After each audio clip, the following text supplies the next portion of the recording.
तो चलिए चर्चा को शुरू करते हुए बात करते हैं उन संकेतों की जो भविष्य में आपकी बिगड़ती आर्थिक स्थिति की ओर इशारा करते हैं। क्या है वो संकेत, जानेंगे पंडित जी से। पंडित जी बताइए, कौन से ऐसे संकेत हैं जिनसे हम जान सकते हैं पहले ही, यानी कि वो आगाह करने का हमें काम करेंगे कि हमें आर्थिक जो हानि है वो हो सकती है।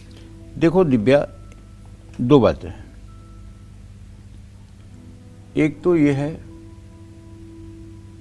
प्रारब्ध से निश्चित है कि आपको धनवान बनना है कि निर्धन। ये प्रारब्ध से निर्धारित है। आपके पूर्व जन्म के कर्मों के आधार पर प्रारब्ध बनता है। पूर्व जन्म में जैसा श्रेष्ठ अच्छा बुरा काम आपने किया हुआ है और उसके आधार पर आपका कर्म बनता है कि आप यहाँ विपन्नता का जीवन जिएंगे कि संपन्नता का जीवन जिएंगे। यही बात वशिष्ठ जी कहते हैं भरत से, सुनहु भरत भाभी प्रबल, बिलखि कहें मुनिनाथ, हानि लाभ जीवन मरण, जस अपयस विधि हाथ। मतलब हानि लाभ, जीवन और मरण, यश और अपयस, ये 6 चीजें विधाता ने हर समय अपने हाथ में सुरक्षित कर रखी। लेकिन मनुष्य जो है, इसे कर्म करने की आज़ादी है और किसी जीव को कर्म करने की आज़ादी नहीं है। मनुष्य सिर्फ प्रारब्ध के वशीभूत नहीं है। मनुष्य कर्म के अधीन हो करके प्रारब्ध को बदल सकता है। और दूसरे जानवर जो है, दूसरे जीव जिन्हें हम कह लें, वो कर्म करके अपने प्रारब्ध को नहीं बदल सकते, चाहे हम इस जीवन में कितने भी अच्छे हों। नहीं, वो मैं दूसरे जीवों की बात कर रहा हूँ। हम अपनी बात नहीं कर रहे हैं। हम तो बदल ही सकते हैं। हम तो ये कह रहे हैं हम मनुष्य हैं, हम बदल सकते हैं। हम सब प्रारब्ध को बदल सकते हैं। जैसे उदाहरण के लिए, एक कुत्ता गली में हर जगह फटकार खाता है, डंडा खाता है, रोटी नहीं पाता है, और एक कुत्ता एयर कंडीशन गाड़ी में, मेम साहब की गोद में, एसी कमरे में, महंगे गद्दे पर सोता है। तो दोनों के प्रारब्ध में अंतर है। न अब वो गली में डंडा खाएगा और न उसको पलंग पे कोई सुलाएगा। उसका प्रारब्ध दोनों का पहले से निर्धारित है। लेकिन मनुष्यों के साथ ऐसा नहीं है। तो हमारा जो अपना अनुमान है, 20% हमारा जीवन तो प्रारब्ध के अनुसार चलता है, 80% हमारे कर्मों के आधार पर चलता है। जब हम बहुत ज्यादा, देखो,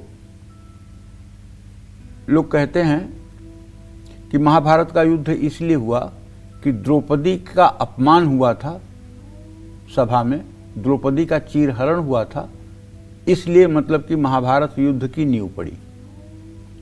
चलो ये भी सही है, मैं मान लेता हूँ। लेकिन कोई कोई ये भी कहते हैं कि नहीं, जुए में छल हुआ और जुआ छल से खेला गया और जुए में पांडव हारे, छल से हारे, इसलिए महाभारत के युद्ध की नींव पड़ी। हम इसको भी मानते हैं जी। लेकिन हमारा एक अलग मानना है। हम मानते हैं कि महाभारत का युद्ध लोभ से हुआ, और वो लोभ ये था कि दुर्योधन को ये था कि पूरे पृथ्वी पर मैं राजा रहूं, इसका एक अंश भी मैं पांडवों को न दूं। हमारे समझ से सारे लोभ का कारण ये था।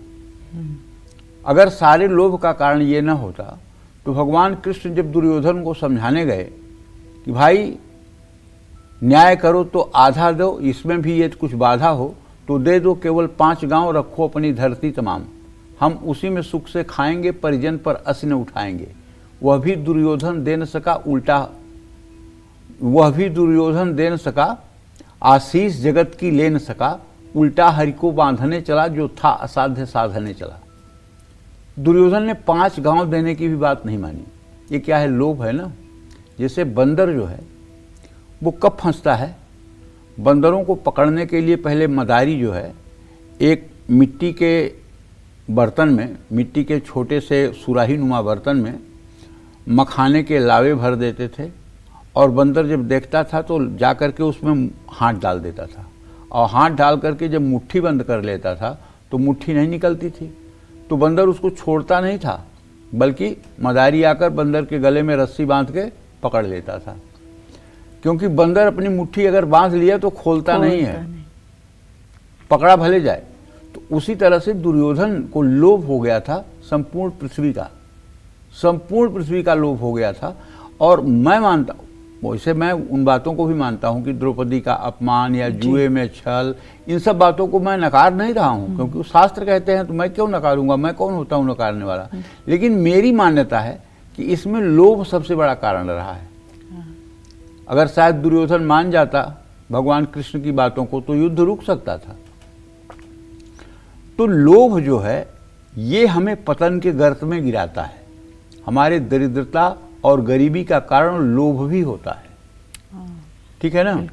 तो अब जैसे कुछ उपाय मैं बताना चाहता हूँ। कुछ ऐसे संकेत होते हैं जो आपको आने वाली आर्थिक परेशानी के बारे में पहले से ही बताते हैं।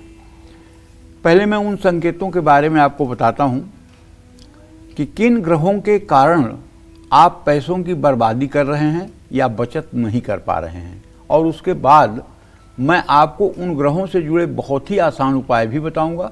तो चलिए सबसे पहले बात करते हैं उन संकेतों की जो भविष्य में आपकी आर्थिक स्थिति कैसी रहेगी इसके बारे में बताते हैं। जिन लोगों के मुंह में ज़्यादा थूक बनने लगे उनको अपनी आर्थिक स्थिति को लेकर सतर्क हो जाना चाहिए।